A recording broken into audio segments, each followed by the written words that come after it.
Thank you for tuning into the Checkdown Podcast, HTX. I'm your host, Robert Lopez, along with my co-host, Roy Swan. We got Coach Bennight with us from Galveston Ball, the new head coach for Galveston Ball. Coach, how you doing tonight? Good. Thank you for having me on. We appreciate you coming in. We got producer Julio Ramirez with us. Roy, how you doing tonight? Good, man. No football. This is probably the first week I had no football in like It's different. 7 months. It's a process, but football never ends. Felt good. Now we're trying to get the 7-on-7 teams together. Oh man, that's a hassle. That's a hassle. See, we were gonna do cat, but if we're gonna get this going, then with I don't think you broke that news yet, man. I haven't. You know, I'm not that guy to do those things You- because I wasn't for sure at first, but Hold up. Banana. not that it's a big deal, but we'll be joining the Canes next year, the junior division. We will Look be at joining that. the Canes. So You we're got gonna the take hat. Jaren. I got You a know. picture with Jaren and HEB the other day. HEB. These guys stalking my kid at HEB. So I'm an HEB. So yeah, he's pretty excited. It was tough breaking away from Billy, but he's pretty excited. It's a lot closer. It's a lot more convenient with our schedule. So we're gonna see how it goes. But how's your weekend? Good, man. Kid's birthday party. I saw that. So How was that? cool. I slept the whole time, man. I slept. The kids took care of the rest. Coach, how was your weekend? It was good. It was Solid. Good. Oh, yeah. Got Yeah. a 3-year-old at home, so there's not a lot of sleeping going on. Oh wow, that's. I'm gonna pray for you. My wife put me in the flower bed in the yard, so I was able to go to sleep real easily every night. I So bet. Julio, how was your weekend? It was good. You guys got that big old tournament coming up this Yeah, weekend, huh? it's gonna be busy. You've been keeping up with their messages in the group. Yep. I've been seeing it. It's serious. I talked to Steve the other night, and he was just like, "Yeah, it's getting tense. We're gonna go in there, and we're gonna play, and we're gonna kick everybody's butt." I was like, "All right, man. Well, good luck." We'll see on Monday. Yeah, it's how many teams are in there? Like 530 something teams in the tournament. 130? 530. Wow. We 500. got teams from Cali, Jersey, Florida, all over. Wow. That's big time, man. It's big time. Before we get into talking with Coach Bennight, be sure to follow us on YouTube, or follow our YouTube channel at the Checkdown Podcast HTX. Also, social media with our Instagram at the Checkdown Podcast HTX, and then our Twitter. What's our Twitter? At the Checkdown. What is it? Check down HTX. Checkdown HTX. Our show today is brought to you by our sponsors, Issa Cookie, C4 Bat Company, and the Wind Up Media Group. Also with tomato cans. Where's the diced tomato at? Where's the diced? I don't know, man. Somebody took the other used tomato it. can. Used it. They Yeah. used it this weekend. Did we find a tomato can player of the week this week? Do we have a We tomato can? didn't. You know who my tomato can? What's the dude's name that told on the Astros? Oh, Mike Fires. Mike Fire. That's the tomato can player of the century. That You guy, man. snitch. That's terrible, man. Why did he tell on him? Have you been hearing the stuff that they've been having to deal with? Yeah, Like, man. It's crazy. Coach, I know it's tough. I'm more of an Astros fan now than ever because I like the me against the world. Whatever. I like it. I don't care. You know, they shouldn't have cheated, but I like the me against the world If mentality. you ain't cheating, you That's ain't how it winning. should be in sports. yeah. You want everybody to hate you, Heck yeah. right? I don't That's care way if you easier hate than me. everybody loving you, especially as a coach. I don't want anybody to love us. You know. I'm glad you hate me. Now we can play ball. So I hope I wish the Astros well, and I wish all the rest of the teams that are talking crazy. I hope they end up on the IR. It's been tough, man. It's been tough. They've been getting hit too. Yeah, They they've have been throwing- getting they've hit, been man. hitting. That That sucks, there comes man. a fine line where it's like, hey, enough's enough. You want to get started, Coach? Yep, Talk Coach, about man. Galveston Ball. So, Sir. tell us how you feel about the new job, man. Man, it's been great. Like I said, my first official day was Monday, but I've been there off and on really every day, but some half days for about a month. And everybody there's been great. They're supportive. The administration, athletic director, Coach Fortune, principal coach, Mr. Pillar. They're doing everything they can to help us be successful. And kids have been the biggest surprise, which was a pleasant surprise because they're really buying into what we're trying to do. And I was afraid of that when we went in. I was afraid that they wouldn't want to buy in because sometimes it's a hard sell. I've been to a lot of places, new staff coming in, and man, these kids jumped in with both feet, and I love them to death. They're great. That's good. So, you're coming in after hometown hero, NFL guy. He came home, took over the hometown program. Mm-hmm. How do you come behind him and win over the community? How do you do that? Well, I think they have to see that I'm genuine. I'm not going to try to be anybody I'm not. I'm not going to try to outdo anybody, or I'm just going to focus on what I have to do as a leader of a program, and go in. I want to get involved with the community themselves. I want to get involved with just the little league programs, and any kind of community activity going on that we can volunteer for. We're going to, and I just want them to see that I'm really genuine out there to help the kids, and that the rest will take care of itself. That part of it. So one question I want to ask you: mm-hmm. How hard was it to leave North Shore?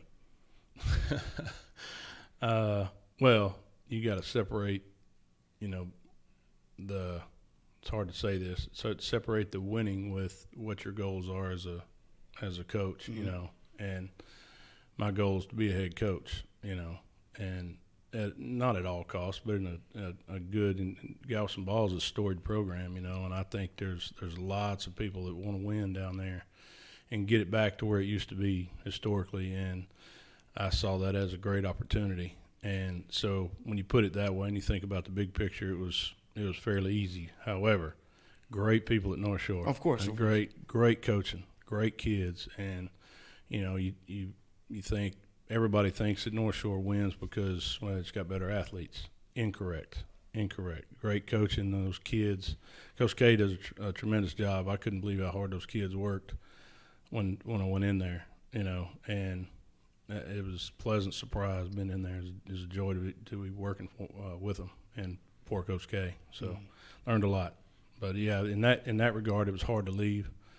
But as far as personally, it was time. Yeah.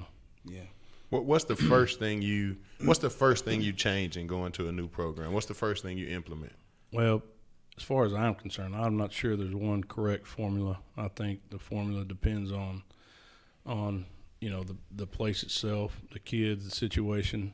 For me, my focus was one thing, and that was the kids. So the first thing I want to change is changing their mindsets as far as our day-to-day grind at what we're going to be doing. And we ask ourselves one question every single day, and that question is, did you get better today? And we don't answer it out loud. They answer it to themselves. If they can answer yes, then we're on the way up. If any one person can't answer yes, then that's a weak link in the chain, and that's what I preach to them every day. So I think just focusing, the first thing is focusing on changing the kids, because that should be the focus of every program. All the other stuff you got to fix is going to take time. As a coach, or as me personally as a coach, I want everything done right now. But it's taken a lot of years for me to realize can't get done right now. So, I try to keep focus on where it needs to be, and that helps me out, which I think is going to in turn help the program out. Coming to a new program, next year, do you think it's key to have a great offense, great defense right out of the gate? I think the key is putting the kids in the right positions to be successful, and that stuff may kind of figure itself out. I don't want to focus on, I've been on the offensive side of the ball. I played college ball at linebacker, so, I appreciate both sides. Being at North Shore, first year we won it in 15. It was great defense, unbelievable, and the next year, really, really good defense, but the offense was just, out of this world. So there's more than one way to do it. So my point is, I'm not going to focus on one side of the ball or the other. I'm going to focus on trying to put the kids in the best position, make things simple so they can play fast, because I think we got some really talented kids as long as we get them in the right position and put them in a position to be successful, whatever that is. So I know that's kind of a cop-out, but, and again, I don't have head coaching experience, so I may be dead wrong and come on here next year and go, okay, guys, I was wrong. Can you ask that question again? So we're gonna do it like this time. Yeah, there you go. Which did G-Ball change districts? Which team? What do you got in your district? Going east, we got I got Port Arthur, Beaumont United, 3 Baytown schools, the Port, Friendswood, and us. So. Man, it's funny you say the Baytown. The Baytown guys are coming in a couple weeks. They are. Are coming, they? Yeah, they're coming. Did any of those schools? Did any of those teams make a run this year? Make a deep run? I'm not sure about. I'll tell you the truth. United they were in our district. They had some talent. Friendswood might have won a few playoff games. Tell you the truth, I'm not real sure. Yeah. I've been so busy the last month. You've been so busy winning national championships. Yeah. Well, come on. I don't want to take anything away from those guys, if they did. But like I said, I've been so swamped I can't see toward the end of my pickup. So you say it's time. Like, it's time for you to be a head coach. How do you decide when that's the right opportunity? Like, how do you, when you're looking at jobs and somebody says, hey, we want you to coach this school, how do you say yes and how do you say no to a certain job? I think I'm the type that I never applied to a job that I would have said no to unless I got in there and found out, okay, this is a bad situation, but with me, I think it has to do with the history of the school, which, Galveston's a rich history of football, and that was a big thing for me. And I think really the comfort when I first went in for the interview, it was such a comfortable setting. I think the people, then the second interview, those people were great, and the second interview was really just them trying to sell the place to me. I thought it was it was all day. We didn't even eat lunch all day long. And it was I met a ton of people, and that made me feel real comfortable, and I thought, man, this is a great place. So it was real easy to say yes. I was just glad they asked me, so, but, I don't know that there's I think you need to do your research. That's what, as a coach, when it comes to, to interviewing and whatnot, you before you, as a respect for the school that you're applying to, you need to do some research before you actually get very far in the process anyway. Mm-hmm. If you're saying that you guys didn't take lunch, that would have been an automatic no for me. So. Well, he asked me. I said, let's keep going. Yeah, so okay. I was on a roll. I said, okay, well, maybe I think I'm doing all right here. So let's just, It sounds like you enjoy the whole experience about getting to tour the school and getting all that going. So that's good, man. I did. It was a good experience. Thank you. You good? What do you think your role is in getting kids recruited as a head coach? Mine is my view of it is I want to just like anything else as far as X's and O's or putting kids on the field, put them in a position to be successful. So one of the roles is to make sure they understand their role and the parents' role in doing their part in getting recruited, because nothing I hate worse than recruiters come by and want to see a kid and they don't have the grades or don't have the test scores, and all because of when they were younger they didn't take school seriously enough, So one thing we've done is we've as our district bought a program called Core Course GPA, which is it teaches the parents and the kids, and it's free for them. It teaches the parents and the kids everything they need to know about their part of the recruiting process, which is those grades, and it can project it. It shows the sliding scale. It shows their average of their core courses, and the sliding scale, their test scores that they have to have, et cetera. And then they can actually input grades and project what they're gonna be, you know, what they're gonna have is when they get to be juniors and seniors, and you know that right there. Coach Fortune did that, and he purchased that, and that was an awesome tool. But my job as a head coach, when the coaches come in, I want you know to post the coaches, the college recruiters coming in. I want people to know. You know, I think it's important, and my job is to get the names of the kids out there and call everybody I know and make sure they have video and make sure the coaches have everything they need, and it's easy for the recruiters when they come in. Make sure it's easy for them. It's an easy process. You know, I want them if it's between our kid and somebody, you know, 200 miles away, I want the ease of the process to make the difference. You know, I want to be that part of it for our kids. So cool.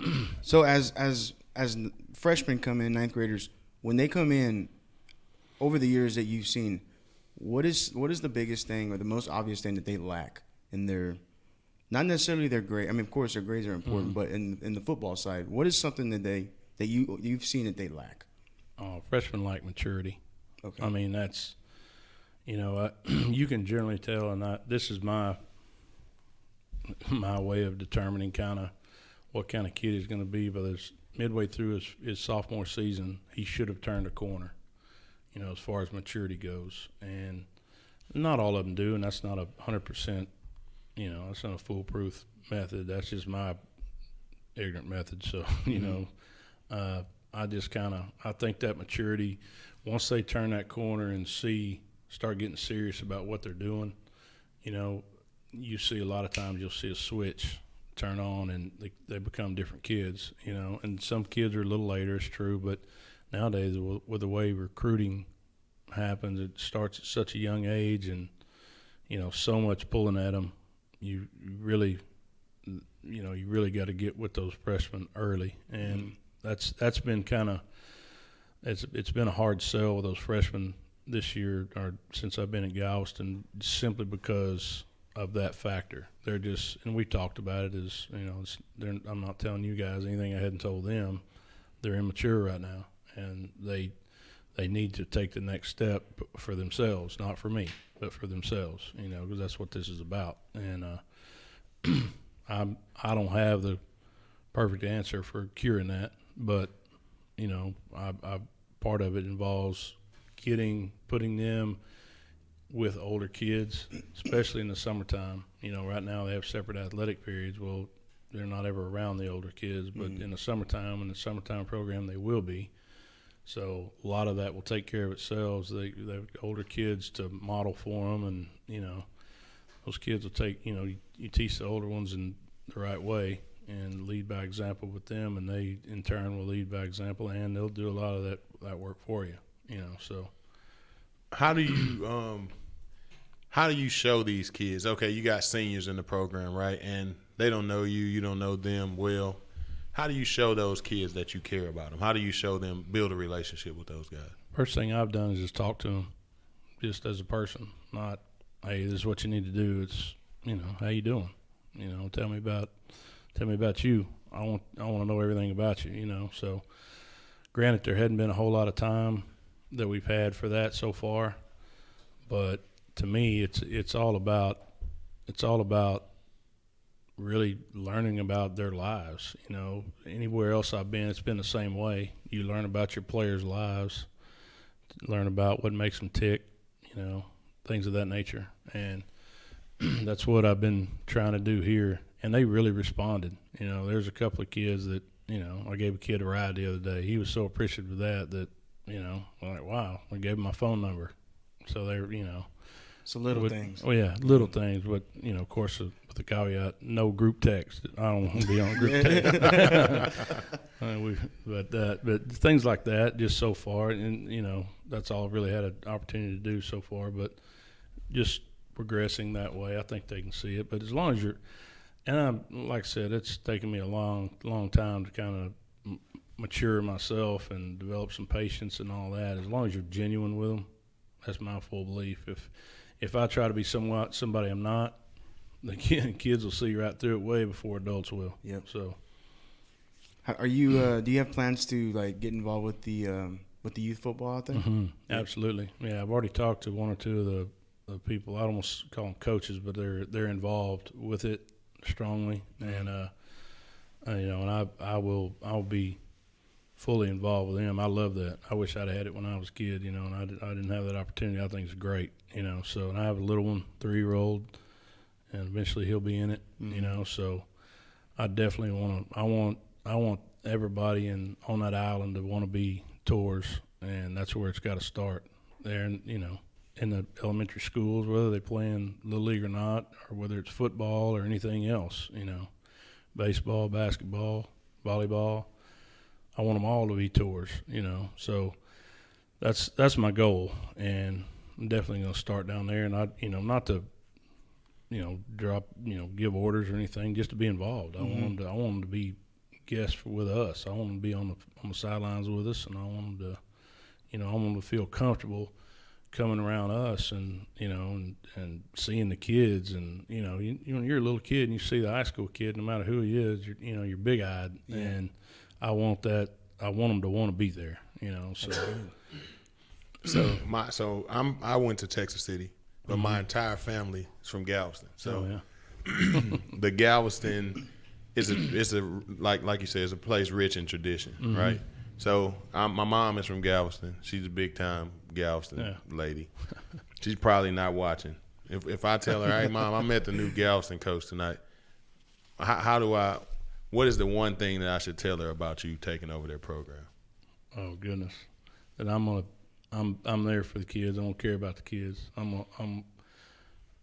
Here's what I've been telling everybody, and it's the truth. It is, the one thing I think that I know I want to do is when they enter our program, when they exit our program, I want them to be better people than when they entered. When they leave, if they're better men, better people, then I'm happy. I don't care how many ball games they win and all that. Because like I said, that if you can if you can build character in kids, if you can teach them how to be good young men, then X's and O's, of weightlifting, the running, conditioning, and all that. That's the easy part. Physical part's the easy part. It's it's the character part that's difficult, and that's what's most important when they get out of school anyway. So we've already started learning life lessons. I say learning. I'm teaching them about life. This is the things you're gonna have to know when you get out of here. I'm not sure they've ever heard that, but if they have, great. If they haven't, well, they're gonna hear it. So. That's just what I believe, whether it's right or wrong. But you can tell your mom they're going to be better men than when they came in. So, I think nowadays that's a huge thing. It's not that coaches are set up for failure or put in a bad position, but you got a lot of coaches around the area, around the state, around the nation that they want to be a head coach just to win football games and be a legend as far as that goes. I think you going over there and instilling that you're going to be a better person when you're finished with me, I think that right there is going to win over a big part of the community over there. Well, I sure hope so. I think it will too. But like I said, over my years, I've learned to change my focus from when you're young, you have the visions of grandeur and all that, and everybody wants to be the winningest coach. Everybody wants to be a John Kay, but the John Kays of the world don't become that because they're stepping in that role. It's exactly what I was amazed by his ability to treat everybody the same, with all 250 kids or however many's in the program, from the one at the top to one of the littlest kid on the team, treat them the same way, and it was harsh, but with love behind it. It was amazing, and I say harsh. He didn't care who you are, so. And I think it made a huge impression on me. And I told him that after at the end of the first season, I was really impressed with that because I thought that's hard to do. It's hard to keep that kind of focus and that type of energy level, with that in a program that size. So, speaking of at the top, you got to coach the top kid in the nation technically this year. I coached him for 3 years. You coached him, yeah. You've been coaching him since before he was the top kid in the nation. How does something like that happen? Like, how do you how does a coach deal with that type of player? Not on a negative thing. I'm saying like on a day-to-day basis, you got a kid who you know's got talent, you know he's a good kid, and you see these accolades coming. How do you deal with that because he's a kid still? Yeah, I think the one thing you can't coach, I'll start with that part of it. The one thing you can't coach is what happens to him outside of the setting that we're in as a football family. And that was a difficult part for me. The remarkable part is on the field, he was easily coachable. I mean, he really accepted and bought into what I had to say and how I didn't do everything just like every other running back coach did. I've developed my own way, and and some things, some ideas I sold to those kids, and he made it work. And I gave them a lot of freedom to be their own kind of, follow rules. You go off the script, it better work, and if it didn't, hey, and he bought in, so it was kind of an anomaly that way, but it was to coach that kind of talent. I've coached some talented kids, some that's played in the pros, but the ceiling on that kid is unbelievable as far as the physical ceiling. I really hope he ends up in the right spot. I hope he ends up getting everything straightened out wherever it is right now. Like I said, I've been so busy. I don't know, what's going on. But I tell you, it was good to be able to coach that kind of talent, and it was a good experience. And he was somebody that I learned a lot from on and off the field, and he made it. He helped us win a lot of games. I'll tell you that. So the casual football fan is going to look at. They're not going to see who you are. Mm-mm.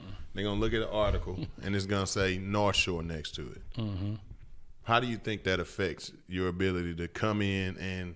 Because we all know that changing the football program doesn't start Monday and then Tuesday you're state champion, right? But you're going to have these people who think Ball High's back right now. Mm-hmm. How do you get those people, or how do you not even just the people? Probably people in the school are going to feel that way. How do you get those people to calm down, buy into what you're doing, and let you change the program?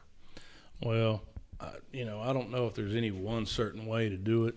I think like a lot of teachers stop and talk to me. I want to talk to them and let them know, look, exactly what I said. We're going to, and think about the people that are real close to the program, the teachers and the community members that have been close. A lot of the parents, they kind of understand, and I've been told by a lot of them, we want to have good kids. We want them to be taught, the things that they're not necessarily able to get anywhere else, and that's the things we've been talking about character-wise. So that part of I've been very fortunate that way that they have that kind of foresight that that's what they want, and administration's been the same way. They want to see that taught, and luckily I believe the same thing, but you don't. And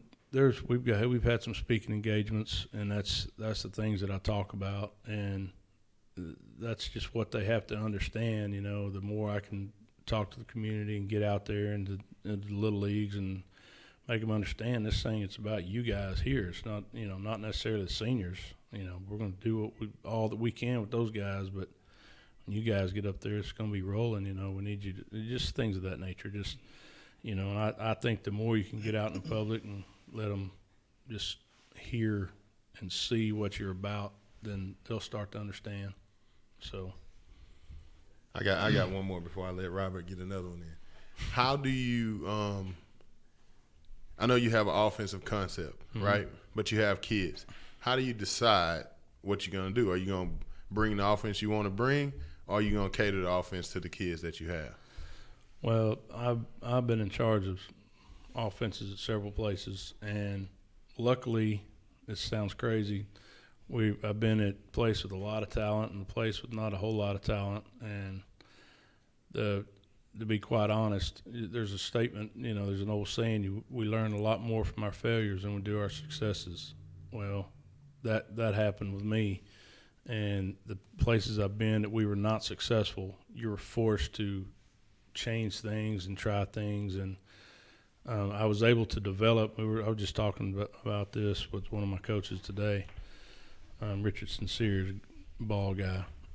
But I said, able to develop an offense is very simple for the kids, based on formation in kids and putting defenses in a bind, but not putting any pressure on them to do something they can't do. If the kids can't do it, we're not going to do it. If it's better getting in the eye, let's get in the eye, you know. So we're still going to run the same type plays or these same plays, just out of a different formation, you know. So that's how I base things. And if I'm one, I've always been, I'm not going to beat my head up against a wall, you know, and expect to knock it down. You know, I'm not going to take a broom handle and try to not chop a tree down. So, you know, let's what can these kids do? Hey, this guy on defense, put him over here. Let's go. You need to, all right, let's get over there and play some defense. You know, we're gonna put the best people on the field. We're gonna teach them what they need to know and make it simple and let them play fast. And it's really not a cop out. It would take forever to try to explain it all, but the years of developing that system that we can, and the main thing we can do that I'm most proud of in this offense, as far as it goes, we're able to adjust during the game. Not just at halftime. We can adjust in the middle of it. You know, just I'm going to signal you play. If I tag you to do something, just do it, you know. So just things like that. It's as long as you can keep it simple for those kids, you know, they're going to be successful. Before I asked that question, I was like, Coach you're in a good situation, right? Because nobody knows what the hell you're going to run. So I was like, let me ask this question, but I don't want to give up any secrets. But right now, everybody in the district. Everybody in the district is going to be throwing on the North Shore film until week 1. Oh, you know, they're going to come out and think he's going to run these things right here. So you're kind of at an advantage for about 2 weeks. For about 2 weeks. Yeah. Or maybe not. If it doesn't work, it's gonna be we're gonna be flipping script again. You're gonna be changing. it up. Everybody's gonna be calling Willie Gaston and say, "What's he gonna do?" There you go. Willie better not tell. I don't think he'll. Don't tell him. Nah, he won't. He won't do that. He's a good dude. We're gonna ask some of the questions. One of the guys said some good food places in Galveston. Oh. What's your favorite one so far? My wife said, "You got to stop." She already said, "I got to tell you." Oh yeah, gotta stop. I think it's called Katie's Seafood. I know I've actually eaten there one other time, and it's really good. I didn't know I was eating there. Somebody just took me, and it's been years ago, but Katie's is really good. I keep going back to the spot, and I didn't realize, you know, I'd always gone to the spot because it's a place to go and sit on the water, and I took my wife for our first date there, you know, so things like that. But then I went to the spot and had some food there the other day with Coach Fortune and some other people, and dang, it was good. I was like, golly, this food's good down here, you know. So, and there's little hole in the wall restaurants, a little barbecue place, Queen's Barbecue, great food, and it's got daily specials. And then there's this, I don't even know the name of it. I just saw the sign out front, so I dove in there and got me some street tacos. I was like, dove in there. Yeah, that's awesome. Just dive in there and give me a couple of street tacos, and I keep going back there. And she started laughing. She said, "You really like these?" I said, "Yes, ma'am. They're good." You know. These tacos. So I couldn't. I'm the type that you can look at me and say I'm not real picky about what I eat, but as long as it tastes good, I'm good. You know. So you and me both. So yeah. I'm from down there, man. There's one place, and I think they call it the Bronco Burrito. Or I ate like there that. the other day. The girl I saw, because they used to have one in League City, and I was driving by and didn't even think about it. And I saw it, my eyes got real big. Well, the next day I said, I'm stopping here. My wife didn't know I stopped there. But Broke the news. I stopped in, and sure enough, Desi and Danny Ramirez are the daughters of the owner. And it was Danny that was in it, Danielle. Desiree and Danielle was her names. I had them twins. And I had them in class at Dickinson when I was coaching there. Oh, wow. And walked in, and I was like, oh, my gosh. She said, Coach. I said, hey, you know, but, of course, I had to ask her, which one am I talking to? She told me. But Oh, Bronco burrito now. Whew, that's Yeah. good. Is that the place? Is that the No. meal you get? I don't know. Well, they name have of the place. Bronco burrito. That's the title of the Okay, name of okay. the place. But then they have a burrito, which of course that's what I got. You Yeah, know, yeah, it's yeah. got everything on it. You know, so. But It's like oh yeah, it's good now. Yeah. It's real good. So you need to stop. It's right on Broadway I there. need to get out there, man. yeah, we're gonna get out there. You gotta. What are we gonna get out there for, Robert? We're gonna get out there because after our games, or maybe the next morning, we're gonna go out and well, I kind of blew it, but Friday nights we need to get some press passes to go every week. Every week we have a coach. I always make my pitch to get some press passes that we Oh, can I go got you. cover your games on Friday. I got you. So that you way, bet. yeah. You bet. Robert's trying to get on the sideline. I'm thinking about the food right now. We're gonna be full. We won't be on the sideline long because we're gonna be full. It'll be hard to stand I there for know. very long. Huh? Well, Hey, go ahead. You got No, it. you got it. You got it. One last question for me. So going forward, what's the main thing you're going to be preaching to the kids on a daily basis when you're around them? The one thing I am vowed to preach is, you know, and this is it's what we're going to base our whole program over is daily improvement and getting better every single day, and use those each day that we improve, use them as building blocks.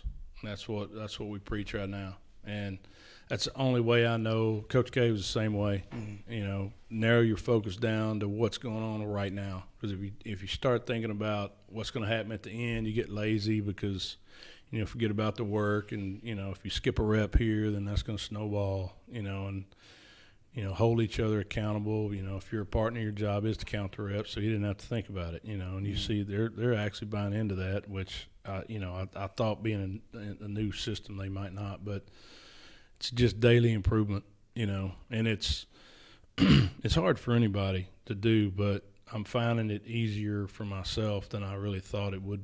I would find it to just focus on that single day and that single lift and that single sprint, whatever it is you're doing, you know. So, you know, I don't want them to start, like you said, trying to win a state championship tomorrow. Yeah. You don't. I want them to win tomorrow. You know, win the day. You know, however you want to say it. So, do you have Texas City or Lamarck on the schedule this year? back to back. Both first of two them. games, Lamarck Wow. and Texas City. What is your record in those two games, Coach? What is my record? Yeah, what is your record going to be in the Texas City okay. and Lamarck game I this think year? we need to get out there for press passes for both of those games. Well, I'm from Texas City, Coach. I got to come check you out. So Hey, I got to come check you I've out. heard. I'm not from Houston. I'm from San Marcos, Texas, and I've heard All right. so much about the history at Lamarck and Galveston Ball and Texas City. Mm-hmm. Why did you say us last? I'm trying to show respect. Nah, man. No, I'm just trying to gonna- get you to get them riled up, Coach. No, this hey, group is filled with people from down in that all area. right. Well, So hey, I'm not scared of that either. Tell them 2-0. Ooh, 2-0. You got it right here. I'm 2-0. gonna step out on the limb there. I know for 2-0. sure you're gonna beat Lamarck. I know that for sure. Why isn't he going to beat Texas City? I don't know. I cannot say on this show. I'm not gonna go against Coach, but I can't be in here saying he's gonna beat Texas City. He'll get roasted. He'll get Run out roasted. of my, you mean run out of my own town. Man. No, that's a tough question. I Oh, know. Coach Bernithi is since he came. Yeah. So me and Bernithi played. I don't know if he played against us or whatever, but somehow they luckily accidentally beat us when I was at Texas. It was a big time accident or something happened. The gods were on their side that day. They blew and beat us pretty bad. But he's saying that Ball High beats Texas City. So Yeah. I hope Did he give a spread? Did he give a He's spread? good. no, somebody said by Tristan 28. Tristan said 28. By 28 You guys points. have a pretty good youth football program. I don't know them all, but I know the Galveston County Seahawks. Yeah, that's Correct? the Galveston County Seahawks. They're- You got the Tornadoes, I think. What else? You got? Riptide, maybe. Galveston, Yeah. Riptide. Yeah, You I got a don't know few. all the names of them yet. I know there's several of them. Yeah. So I think the one that I'm most familiar with is Galveston County Seahawks. That's Yeah, right, but right? I don't think they're They're not. in Galveston. But That's you know, false information. I'm sorry. definitely, Tristan and Greg, those are some good guys. Yeah, that- they do a great job. and I of getting think things they'll be together. around your program. that's 'cause good. They're That's good. Galveston I'm guys. looking forward to it. Looking forward to those guys. So I got questions that need answers. Oh Time. God. Okay. Okay. Coach, Yeah. we got 3 questions for you, then we're going to All let you go. What color is a mirror? Depends on what you're wearing, I guess. That's a good answer. That's a good one. That's a good answer. My mirror is white. I don't know. I mean, I don't know. Hey, That's a unique answer. that is. That's different. See, y'all didn't think we would get any new Everybody answers. was We like chrome, mirrored. Chrome. The mirror color is a mirror. did. Okay. What's the next one? Next one. Is this the fish one? Yeah. If humans can't see air, can fish see water? I don't know. Where'd you get that question? These are questions that need answers, Coach. They did. That's a great question.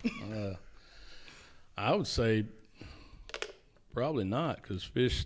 My granddad always told me fish can't feel it when they get hook in them. He may have been pulling my leg. I don't know, but I don't know. Probably not. Can they see air? Not for very long. Last one, Coach. We're gonna let you go. All right. If you plan to fail and you succeed, did you fail or succeed? You succeeded. If you plan to fail, You plan to fail. and wait a minute, you plan to fail, but you succeed. Yeah. Then you failed, because it's all about your plan. You I plan- literally thought about this question for a week. I'm still thinking about it. as a coach, you go in. That's the way I think about it. You break it down. And that's a good It's, way. That's a good way to think about it. If I'm on a game plan, if I plan on losing, we accidentally win. Crap. Take that We one fail. back. So You can't tank in high school football, Coach. no, I'm just that's a hypothetical. So that's the best I can. That second one though, That's a tough one, right? yeah. I'm like. That first one. That is a question that needs an answer. I want to know where you got it. Anybody sits around and thinks of those questions needs some answers. So if you ask me. Well, Coach, we appreciate you coming on. Like we said, we wish you the best of luck in the 2020 season and the years after. Yeah, appreciate it. Yeah, we definitely want to get down there. All jokes aside, we do want to get down there and check out a couple of your games, at least a couple. Yeah. And we can, report. Definitely the everything. Tech City game. Oh, definitely. Definitely. I'll tell you. But what sideline you gonna be on? I'm gonna be on your sideline. I'm gonna be on your sideline. I like it. I'm gonna be on your I'm sideline. gonna be on your sideline because our press passes are gonna be from you. There you go. There you go. I might have a frown on my face or a smile. Who knows? You never Who know. knows what's going on. but- Well, I appreciate you guys having me on. It's been fun, and I look forward to some good things with G-Ball down there. It's been a great first month, and looking forward to see what happens. Definitely. Yes, sir. Well, good luck to you, Coach. I'm from Galveston County, so anybody down there who wins, we all win. It's, Amen to that. we stick together, so we want to see you do great at Galveston. Well, I appreciate it. And we appreciate you Represent the coming. area. on. Thanks for having me on. Yes, sir. Coach Appreciate gonna it. win the state championship this year. You heard it. There you go. You heard it here first. Coach Bennight, new Galveston Ball head coach. Best of luck, Coach. Thanks a lot. We're gonna take a quick break, and then we're gonna get into what everybody has been arguing about for the last 300 weeks. 300 weeks. Unweighted versus weighted. We'll see y'all in about 5 minutes.